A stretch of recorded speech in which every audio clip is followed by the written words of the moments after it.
Hey, thanks for clicking the link. I'm Matt and this is Outdoors for a Change. I am on my home lake with my ultralight gear. I got my medium light too, and I'm gonna do some crappie fishing and maybe some bluegill fishing and might pick up an occasional bass, but I'm not really expecting that. I forgot to bring my frog rod. I can't believe I did that. This is the best lake in the area for using the frog rod, and I forgot it. But I'm going to be doing some fishing for crappie, and I got my light action rod here spooled with 4-pound mono, and I also have my medium light action rod spooled on a 1500 size reel with 8-pound braid and 8-pound fluoro leader, and that's what we're going with. And wish me luck. Let's get this video started. It's a little breezy. I'm going to put the anchor in.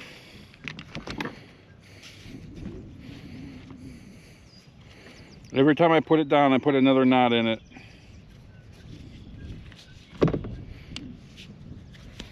Truth be told, there's another dumbbell in the bottom of this lake that was 12 pounds, identical to this one. In fact, I won't tell you how it got there.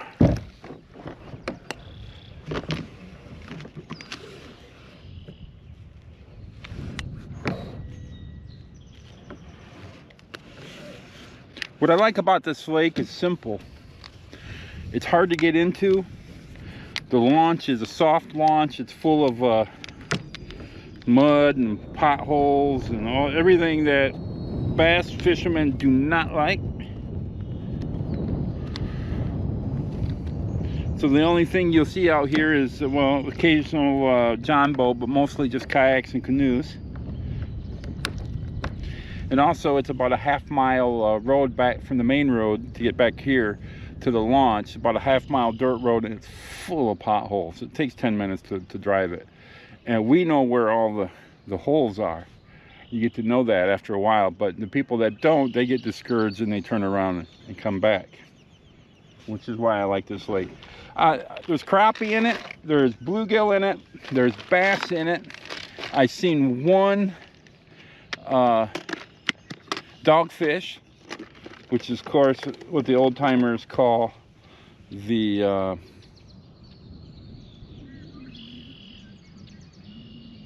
do they call them fish? Bowfin? Yeah, bowfin. And so I've seen one caught. My daughter caught it, and that's the only one I've seen in here. I have tried to catch them since and have not. Have never caught any catfish in here. And so I'm basically, when I'm here, I'm going for crappie, or I go around the entire perimeter of the small lake and hit all the lily pads, because it's surrounded with lily pads all the way around it, and you can just drag the frog, hollow body frog, over that, and it works. I love it, especially this time of the year. But let's get fishing. I plan on using soft baits, soft plastics for my bait, mostly bobby garlands. But I have this little MEP spinner on my medium light that I want to throw first. But it's not MEPs.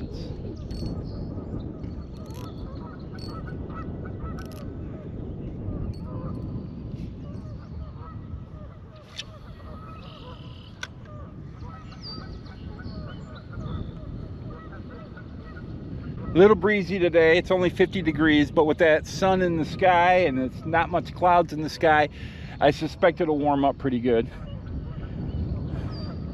Rain seems to be holding off for the day, which is good.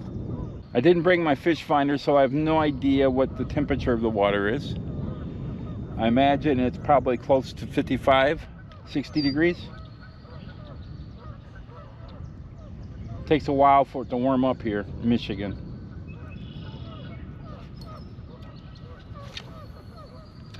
We're still early in the season. This is the first week of May. All the lily pads have not grown in, so it's kind of hard to tell where the definitions and where the lines of the lily pads go, because fishing right on the edge of the lily pads is where I catch most of my fish.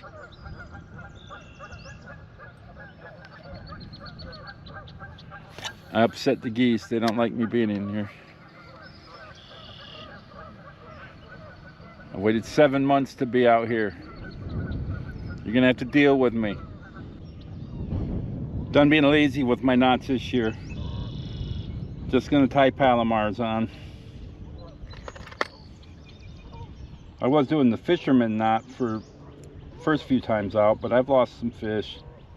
And I don't like to leave a hook in a fish. I don't like to do that.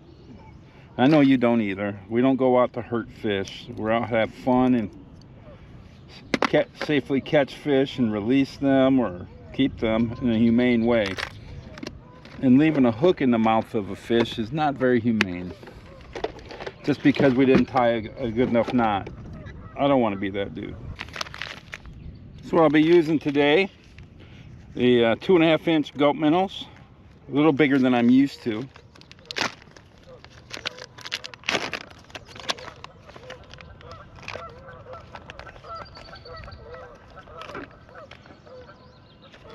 This color happens to be a chartreuse shad.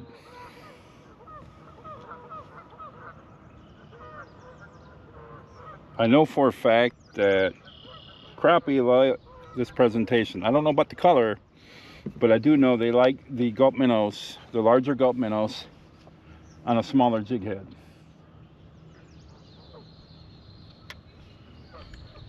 They like it as much as I like pizza.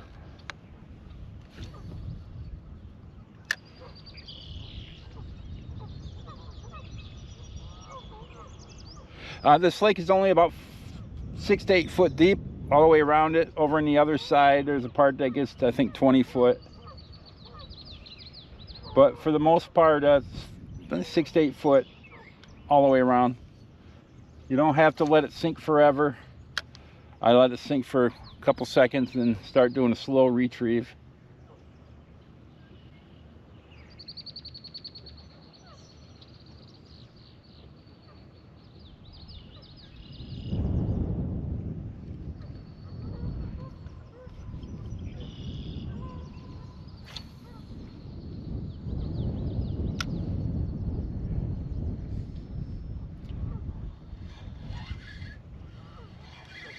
There's something.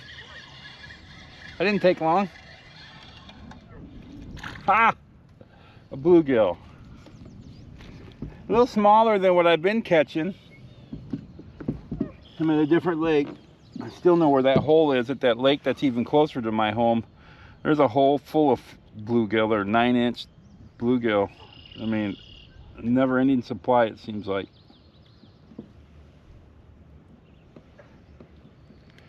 All right, that's a size that I can clean efficiently and cook, so that's what I'm going to do. All right, first fish in the boat. I wasn't expecting a bluegill. Before I move, I want to try a different bait though. Let's go with the smaller presentation.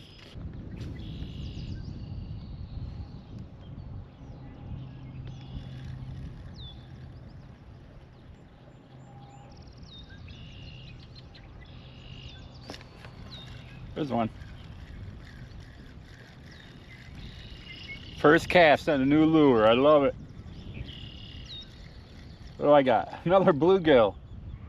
That's all right. Same size as the other one. He'll eat.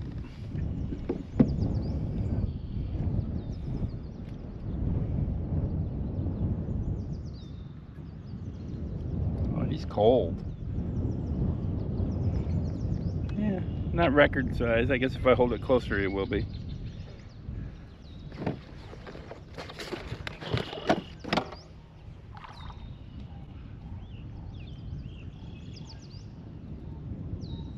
Tell you do a lake a lot of good if you start eating the small bluegills, not the big ones. A little extra work with the cleaning, but they taste, I think they taste better than the big ones.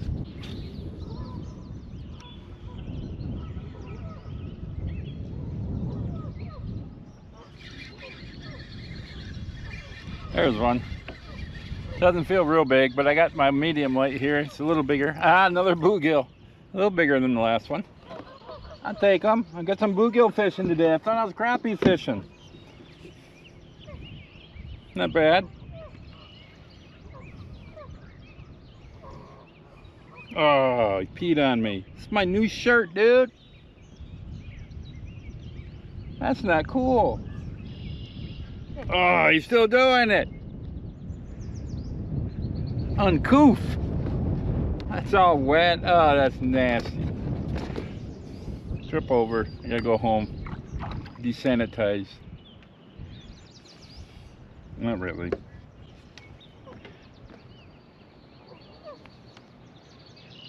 He should go see his the doctor. His pee was cold. Ice cold. You know, with that fish coming up topwater like that, and it's dead back here because of the island blocking the wind, I think I'm gonna try some topwater baits.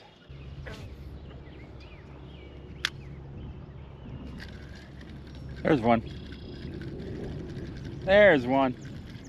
Feels big, but this is my light action rod. Another bluegill. Nice one though. CrickHopper. Nicest bluegill of the day on the CrickHopper. I like it.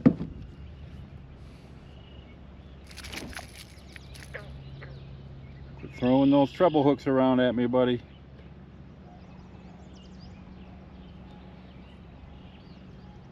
Caught him on the front hook.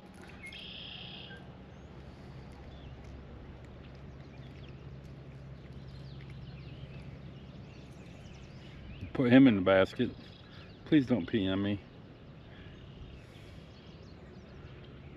Pretty thing, isn't it? I come out to catch crappie today because the last 3 videos have been bluegill.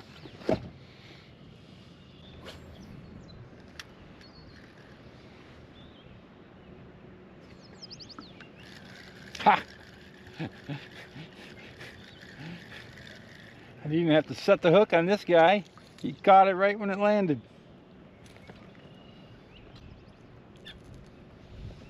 Just the air a little further up. He was.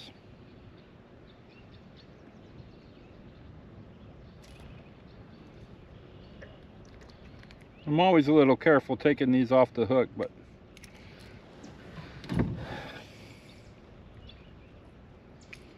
when there's a couple treble hooks involved in the equation, I'm even more cautious. Oop, I didn't show that to you. He's smaller than the last couple.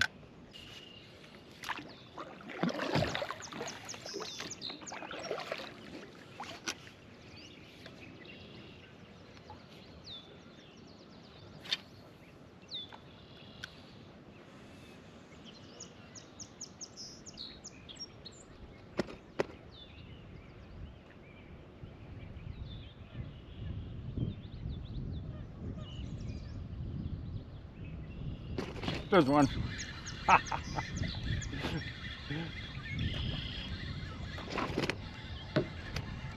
I thought it was a crappie.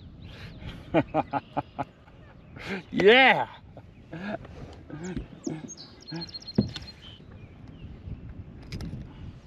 So much easier with the right tool. Look at that slab.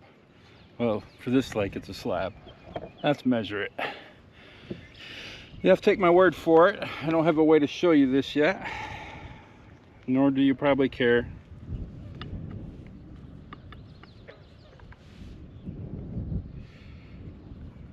Ten and a half.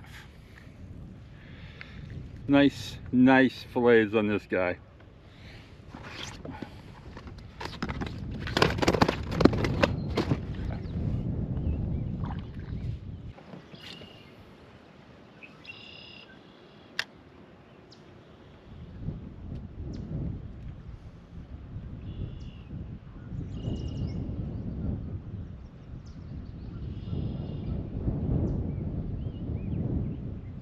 Comes a bite.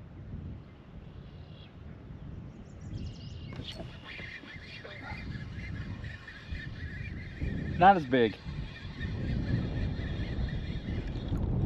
Ah, well, he's right. He's marginal. He's marginal. I'll let him go. He's the smallest one of the bunch.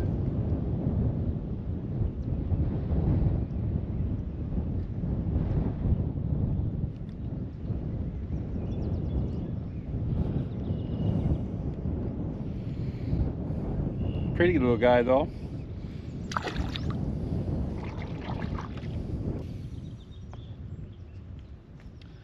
I'll be glad when these lily pads are on the surface, so I know where they're at.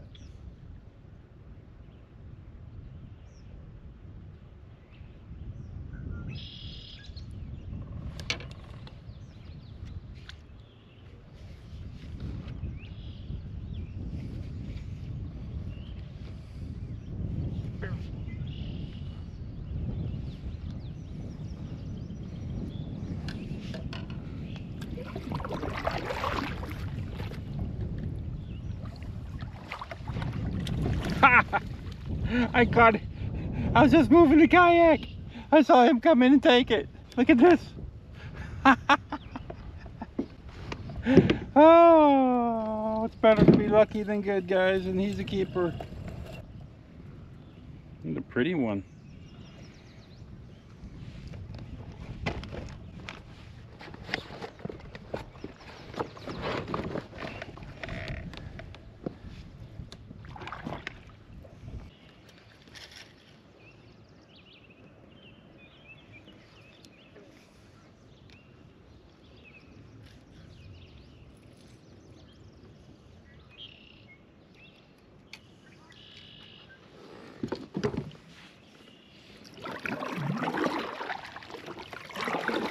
Well, unfortunately, that's all the time I have for right now. I got to go home and clean these fish and get ready for a dinner appointment I have with an old friend. So if you got anything from this video, could you help my young channel out? We're small. I mean, I'm not small, but my channel certainly is small. Could you help me out and maybe hit the like button and consider subscribing? If you did, you'd really be helping me out, and I would really appreciate it. I thank you for getting this far in the video too, and I appreciate you. I'll see you real soon in the next adventure. See you then.